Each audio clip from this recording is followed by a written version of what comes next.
بسم الله الرحمن الرحیم. نن غواړم تاسو سره د کابل او د ولایتونو د بایومتریک تاریخ وهنې نوبت درسره شریک کړم. تاریخ د 1402 کال د اسمبلۍ 29م تاریخ ده.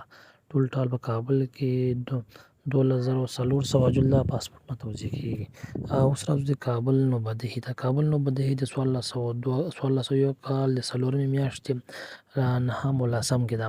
خو بعضو معلوماتو په اساس چې موږ راټول کړي دي فعلا لپاره 10 اوښتې ده، یعنې 14 او 10 کې ده.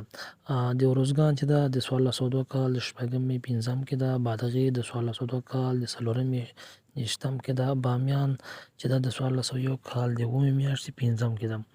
بدخشان د 1402 کال د 5مې 26 کې ده. بغلان د 1402 کال د اولې 4 کې ده. بلخ د 1401 کال د 10مې 8 کې ده. پروان د 1401 کال د 10مې 8 کې ده.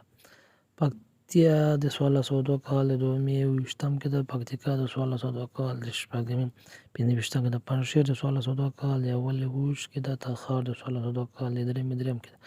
جوزجان د 1402 کال د اولې 29 کې ده. خوست د 1402 کال د اولې میاشتې 23 کې ده. دایکنډي د 1401 کال د شپږمې 10 کې ده. سرپل د 1402 کال د اولې 29 کې ده. سمنګان د 1402 کال د اول 10مې 12 کې ده. غزني د 1401 کال د شپږمې 11 کې ده. غور د 1402 کال د اولې 29 کې ده. فاریاب د 1402 کال د اولې 23 کې ده. فراه د 1402 کال د اولې 28 کې ده. او کاپیسا د 1402 کال د اولې 28 کې ده.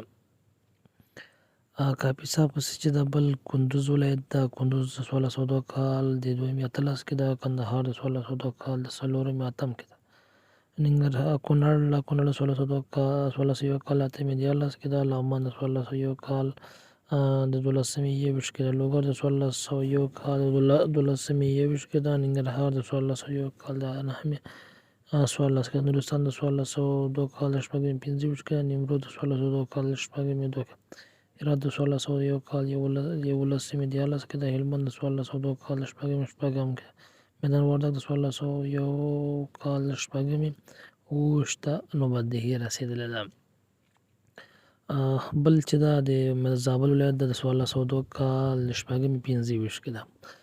فعلا لپاره کوم کسانو چې په دغه تاریخونو باندې ثبت نامونه کړي دي، دوی د خپلې فرمې چک کې ګوري، دوی ته تاریخ ورکړی ده او تاریخ مشخص شوی ده. احتمال شته چې په راتلونکو ورځو کې دغه ولایتونو سیټونه خلاص شي، خو سرپل، کاپیسا، بلخ، پروان، پنجشیر، فراه، نیمروز، فاریاب دغه ولایتونه احتمال شته چې په نږدې وختونو کې سیټونه خلاص شي. خو فعلا لپاره د کاپیسا سیټ خلاص کولی شي هغه کسان چې د سکونت اصلي یا فعلي کاپیسا ولایت دوی کولی شي کاپیسا ته فورم خپله تبدیله کړي یا ثبت نام جدید وکړي.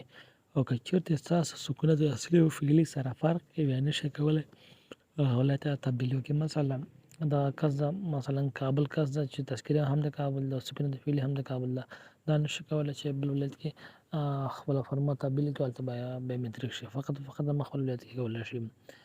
د پاسپورټ په ارتباط باندې کوم سوالونه لرئ یا کوم وړاندیزونه لرئ، کولی شئ موږ سره شریک کړئ. او لا ډېرو معلوماتو لپاره زموږ یوټیوب چینل سره سبسکرایب او لایک او شیر کړئ. مننه. کور آباد.